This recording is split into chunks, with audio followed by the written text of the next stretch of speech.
Wake me up before you go, cause I ain't planning on stitching solo. Welcome back to the Crochet Chronicles, my friends over at yarnspirations.com. I'm your host, Mikey. I'm going to show you how to open one of these Ogos.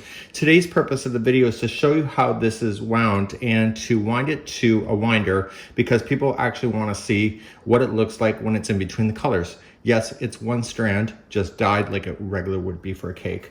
To open it, just slide your hands behind. See this window here? This is for the peg, but if you slide your hands behind, just close the window and that folds up like that, and then peel back. Once it's peeled back. So the reason for the packaging is that the retailers want it to be able to peg it, or they want it to be able to stack it. So that's why there's cardboard there. Once you have that done, you can just pull it out and slide to the side. Now we're going to what is called as pull, snip, and stitch. So you pull right there, and that's the piece that we want to concentrate on, the plastic. That's what's holding it together. And we want to snip that with a pair of scissors.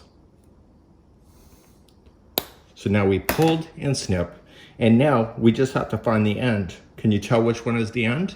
It's this one right here. So now that the tire Ogo is open, there is that plastic that we just snipped. So we're just going to pull that plastic out. That's what's holding it from coming apart. And we are now going to start with the tip. So the tip is right here, and that's where we're going to begin our winding process. So you can either leave it in a loop like this, as long as the tip is facing you when you crochet. If you have a travel bag, you want to face the tip up. And I'm just going to show you what it looks like in between all this. Now there's a lot of yarn on here, so it will not fit onto this. So I'm going to snip the yarn as I go. But you can see it unwinding itself.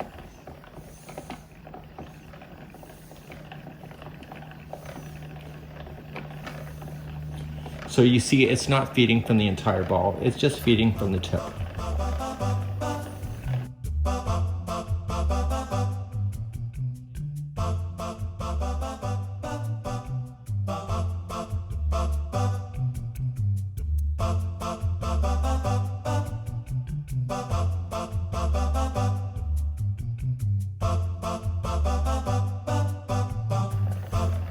So in this case, if I wanted to do color play, I can stop here if I wanted to wind it. And if I wanted to do color play as well without winding, all I just need to do is stick my hands in between two layers, pull apart, and therefore I'll have the whole thing. So I'm just going to take this off and continue with winding. So you see that the colors are not cut and it's not a separate ball.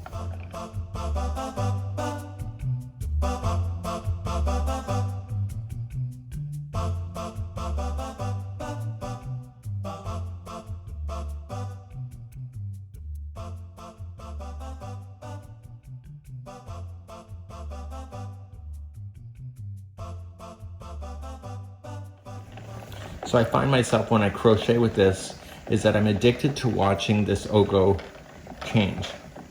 So I want to make sure that tip stays towards me. So as it gets more and more narrow, I want to make sure that that tip goes and always keeps facing me.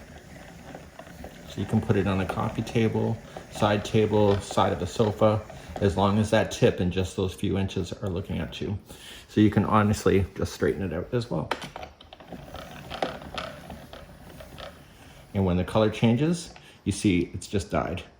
So, and it's dyed instantly, so you can snip it, white on one side, blue on the other. And in my case, I'm gonna change the roller.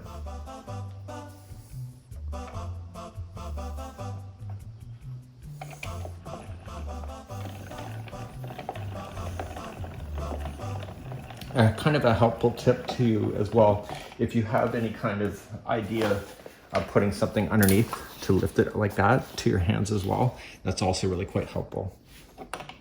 So therefore it circles around, see that.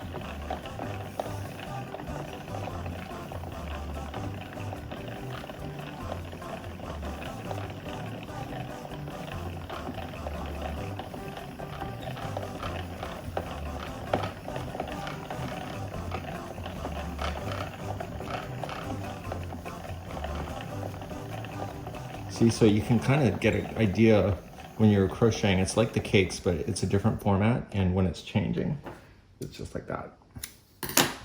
And I'm just cutting it because my roller can't handle the whole thing, because there's actually a lot more yarn on here than you realize.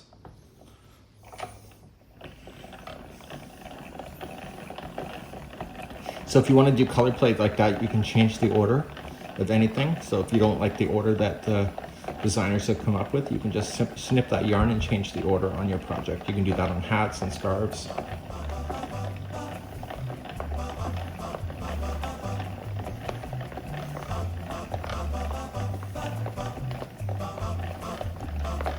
So as it gets more and more to the end, there you go.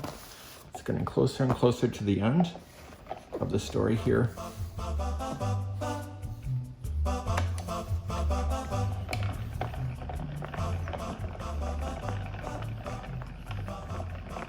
So people can be creative on how they want to put this when they're playing with it. And I'm just going to put that last one through the roller so that I have it. And you'll see the very first color is here. So I can just match it to the first color that we started with. Or that's not the color, that color.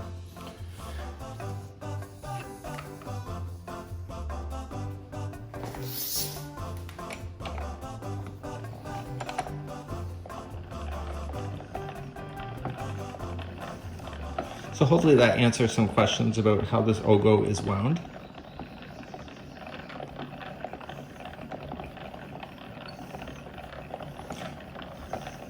And that's why if you face the tip up, you're just crocheting from just a small section of your O'Go and not the entire O'Go at the same time.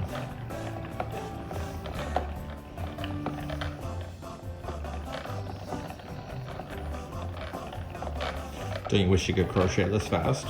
So you can see that the first color that we started with is here. So the yardage on every color is pretty much almost the same. And therefore you can just continue to do that. So you'll have, so the O'Gos never start at the same spot when you get them. And so you will have an option that will look like that. So that's it for today. Have a good one. We hope to see you again real soon. Bye-bye.